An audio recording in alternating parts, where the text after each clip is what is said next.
بسم الله الرحمن الرحيم. الحمد لله رب العالمين، والصلاة والسلام على أشرف المرسلين سيدنا ومولانا محمد صلى الله عليه وسلم. السلام عليكم ورحمة الله وبركاته. وحن هلكن كسلام يا لما صومالي محمد ميل والبيتشوغان وحقا نوغسي سعون دونا إن شاء الله كبيدي دينيها اتحناها. وحن هلكن كتوبة يا كبي نبي أمانة oo aan ugu talagalay dhalashada Nabi Maxamed naxariisii nabiyada korkiisa ahaatee maadaama bishii mawlidka ku jirno wuxuuna ku bilaabmay insha Allah sidan ayaatan maanta ah waa udgoone Axmed dhalashadii ku saliya xabiibka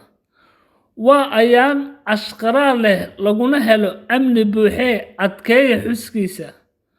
waa ayaan ummatu Maxamed aad ula weyne وأيان أهل البيت كو حردن أمورا علوسه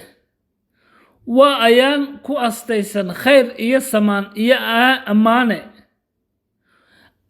أيان تنمان تاه وأدقوني أحمد دلشدي كو صلي حبيبك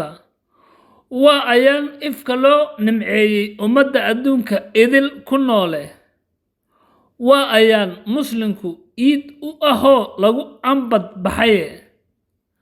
waa ayaan intii wanaaga jecel oon tirto lagu argagax baxee waa ayaan arji wadato suurta gashay wixii dhammaystiran lagu ambaqaaday waa ayaan afka uun naga ahayno uurku ka qirnay waa ayaan lagu guuleystay iftiinku arlada wada qabsaday iyo udgoonkii وأيان أقونسن روحي إيمان له يجراده وأيان أضمدو نصيب أهلين إرجو حق إبي وقتمده وأيان أقونتو صائف بحضو أونكو كو كجا بحي جهلي جو إفدين لهلي إيو أرضاي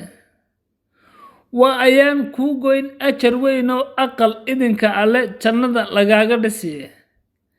أهل الخير كو إنكر مايان مولد كو قلب جودو كو أودنيه udgoon rasuulkii adduunka loo keenay inuu akhlaaqda dhammaystiro insaankii xawdkaaga dhamaa oomi maayo abide